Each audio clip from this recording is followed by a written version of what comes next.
নমস্কার, কেমন আছেন সবাই? মামুনস কিচেনের নতুন আর একটা রেসিপিতে আপনাদেরকে অনেক অনেক স্বাগত জানাই।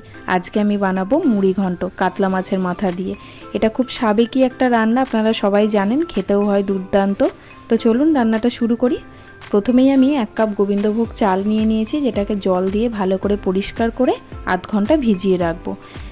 তারপরে জলটা ছেঁকে কিছুক্ষণ রেখে দেবো যাতে ঝরঝরে হয়ে যায়। এবার আমি কাতলা মাছের মাথা নিয়ে নিয়েছি। এটা বড় সাইজের একটা কাতলা মাছের মাথার অর্ধেকটা অংশ। মাছের মাথাটার মধ্যে লবণ এবং হলুদ মাখিয়ে রেখে দিচ্ছি। এবার একটা ভাজা মশলা তৈরি করে নেব, যার ফলে টেস্টটা অনেক ভালো হবে। সেই জন্য আমি কড়াইয়ের মধ্যে 2টো শুকনো লঙ্কা, একটা তেজপাতা, একটা দারচিনি স্টিক, 2টো এলাচ একটু নাড়াচাড়া করে নিয়ে এর মধ্যে দিয়ে দিচ্ছি 1 চা চামচ গোটা ধনে এবং 1 চা চামচ গোটা জিরে। এই সব উপকরণগুলোকে আমি ভালো করে শুকনো খোলায় ভেজে নিয়ে গুঁড়ো করে রাখবো। আপনারা পুরো ভিডিওটা দেখুন। যদি ভালো লেগে থাকে আমার ভিডিওটিতে একটি লাইক অবশ্যই করবেন, বেশি বেশি করে শেয়ার করবেন। আর আমার চ্যানেলে যদি এখনও নতুন হয়ে থাকেন, আমার চ্যানেলটা অবশ্যই সাবস্ক্রাইব করে পাশে থাকা বেল আইকনটা ক্লিক করবেন, যাতে আমি নতুন কোনো ভিডিও আপলোড করলে সেটা আপনাদের কাছে পৌঁছে যায়। এবার কড়াইয়ের মধ্যে বেশ খানিকটা সর্ষের তেল গরম করে নিয়ে মাছের মাথা দুটোকে একটু ভেজে নেব। মাছের মাথাটাকে একটু লো ফ্লেমে অনেকক্ষণ ধরে ভাজবেন, যাতে ভেতরে কাঁচা না থাকে। কাঁচা থাকলে টেস্টটা ভালো হবে না। একটু ভালো করে ভেজে নেবেন। দেখুন ভাজা হয়ে গেছে, তুলে রাখছি। এবার এই তেলের মধ্যেই আমি আলুটাকে ভেজে নেব। আমি যেহেতু আলু দিয়ে করছি, আপনারা আলু ছাড়াও করতে পারেন। আমি একটা মিডিয়াম সাইজের আলুকে এরকম একটু বড় বড় করে কেটে নিয়েছি। আলু দিলে খেতে আমার বেশি ভালো লাগে, ভাতের সাথে তরকারির মতো বেশ টেস্ট লাগে। আলু ছাড়াও করা যায়, খেতে ভালোই হয়, কিন্তু ভাতের সাথে শুধু চাল দিয়ে করলে আমার ঠিক ভালো লাগে না, তাই জন্য একটু আলু দিয়েছি। আলুটাকে লবণ হলুদ দিয়ে ঢাকা দিয়ে বেশ হালকা আঁচে ভেজে নিচ্ছি, খুব কড়া করে ভাজছি না। আলুগুলোকে ভালো করে ভেজে তুলে নিচ্ছি। এবার আমি ওই তেলের মধ্যেই 1/2 চামচ ঘি দিয়ে দিচ্ছি। গোবিন্দভোগ চালের সাথে ঘিটা খুব ভালো যায়। ঘিটা দিয়েছি। এবার দিয়ে দিলাম একটা তেজপাতা, একটা শুকনো লঙ্কা, একটা দারচিনি, 2টো এলাচ এবং সামান্য পরিমাণে একটু গোটা জিরে। এবার ফোড়নটাকে ভালো করে ভেজে নেব।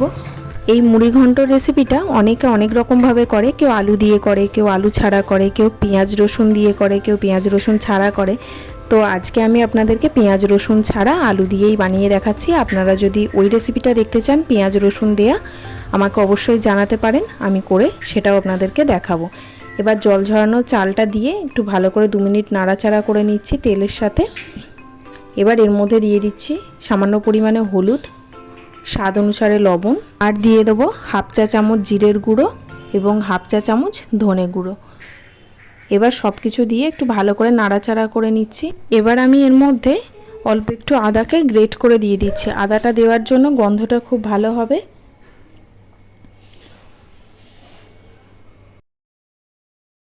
আদাটা দিয়ে একটু নাড়াচাড়া করার পরে এর মধ্যে ভেজে রাখা আলুর টুকরোগুলো দিয়ে দিচ্ছি।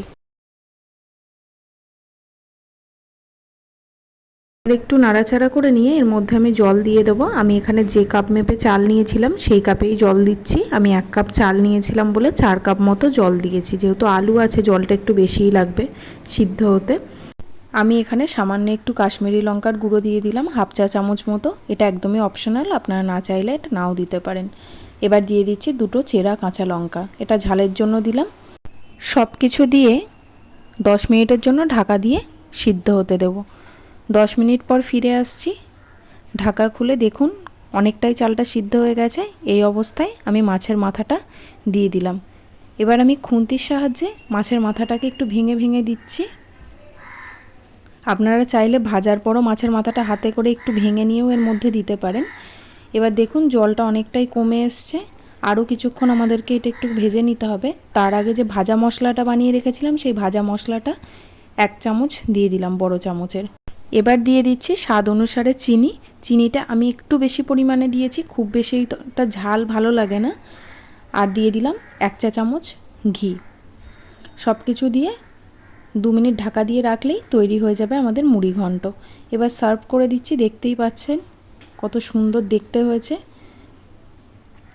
আমার রেসিপিটা যদি ভালো লেগে থাকে, আমার চ্যানেলটা সাবস্ক্রাইব যদি না করে থাকেন এখনও পর্যন্ত, তাহলে প্লিজ সাবস্ক্রাইব করে নেবেন আর ভিডিওটিতে একটি লাইক করবেন।